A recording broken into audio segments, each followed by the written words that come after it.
that the High Court sitting in Pietermaritzburg has finally made a decision around this urgent interdict that was put forward by some members of the Amazulu royal house. They were hoping to prevent Misuzulu Zulu from speaking today as king at the Isandlwana commemoration taking place in Ngcobo. Ziyanda Ngcobo has been watching this story as it develops. She's live to us now from that area. And Ziyanda, the verdict is finally out. Is it a far gone conclusion that Misuzulu will speak later today? One, two. Absolutely, and in fact this court judgment or outcome has been interpreted as almost a confirmation by the courts that Prince Misuzulu Zulu, who is King Misuzulu Zulu, is going to address this particular commemoration as King of the Amazulu nation. In fact, there are some celebrations just taking place in corners of this particular battlefield in Ngcobo, and someone who is going to speak on behalf of the King and respond then to this outcome of the courts is Prince Zulu. Certainly a victory on the part of the King this morning. Yebo, unqoba lokhu njoba kumhla ka22 nje kuJanuary sisesandlwane amabutho lanaye lapha sizokhuluma ngokunqoba ibingekho ke indlela yokuthi singanqobi enkantolo ukunqoba kaZulu wonkana kodwa futhi ngithi mina ukunqoba kwesilo uzwe lithini kabheka uZulu ngoba uye ngibona ukuthi ufakwe emakhoti engasekho njalo kodwa ngibona enqoba ngibona eyilwela angeke ngisho ukuthi kuyangijabulisa lokhu mina ngempela mixed emotion singathi sinqobile kodwa ngakolunye uhlangothi sidabukile ukuthi kwenzekani esizweni sikaZulu sibukwa yizwe kabuhlungu siyizwe elikhulu kangaka siyisizwe esikhulu kangaka bese kuba khona izinto ezilokhu zisiphazamisa yebo khona ungaboni ngasolinye lapha nalapha fanele kube into ephelayo kodwa ngeke sisithi lokhu kunqoba nathi kusijabulisa kakhulu ngoba kubhlungu ukuthi lento yenzeka endlini yengonyama endlini yesilo endlini kaBhusha endlini yenkosi uMaphumzana endlini kaMamonga endlini kaHlamvana Bhulumlilo endlini kaMsimude amakhosi amakhulu kangaka bese sibonakala ezweni sesilwa sodwa phakathi kwabantu kungiphatha kabi kakhulu kubhlungu lokho ngeke ngithi ngoba sinqobile bese ngithi ngiyajabula ngokuthi inkosi yethu izokwazi ukukhuluma namhlanje ngoba bekuzoba iblow enkulu esizweni ukuthi ayikakhuluma futhi ngithi ngakolungisa ngithi ukunqoba komthetho rule of law ijustice ngoba wonke umuntu uyakholwa manje ngizwe kahle ngithe mina uma ngabe inkantolo ithe inkosi yethu ayingakhulumi siyisizwe esihlonipha umthetho ibizohlala ithula ithi du kodwa impi bizophathwa undunankulu kaZulu ngoba mangabe undunankulu kwaZulu ekhona leso sizwe asilimele nokancane.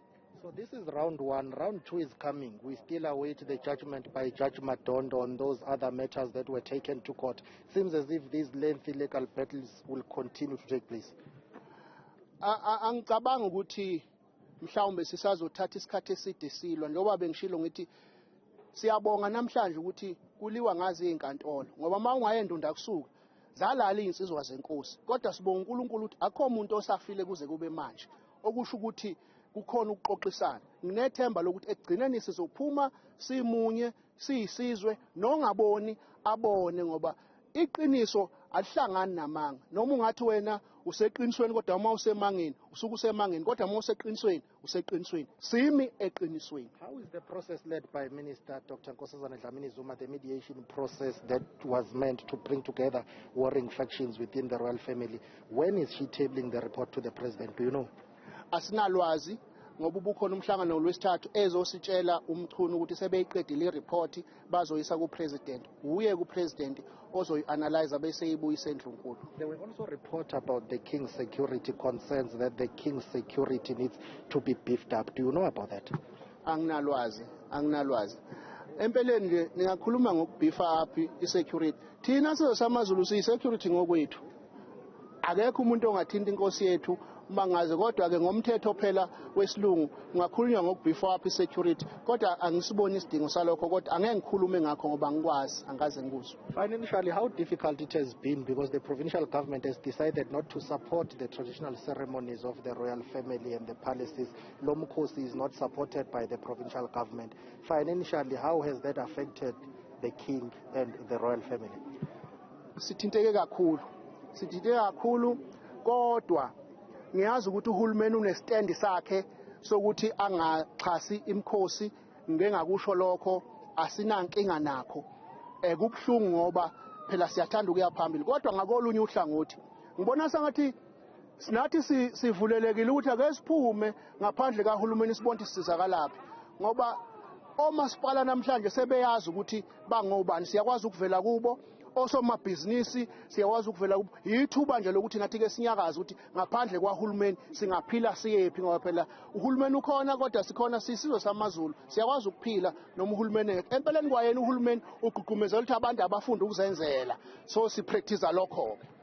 Well, that's Prince Tulani Zulu. He speaks on behalf of King Misuzulu Zulu as well as the royal household, really saying that whilst, yes, this outcome of the courts in Pietermaritzburg can be seen as a victory, it's also deeply saddening that the divisions within the family are now spilling out into the public arena, and that such a household with strong lineage, is now being destroyed and having to actually defer to the courts for mediation when in fact they have their own structures to deal with these matters. Also touching on the aspects of the finances of the royal household, saying that, well, since the KwaZulu-Natal government has taken a stance not to interfere and enter into this battle within this family, which also meant then that they cannot release the funds that are usually given to the royal household, in particular the king.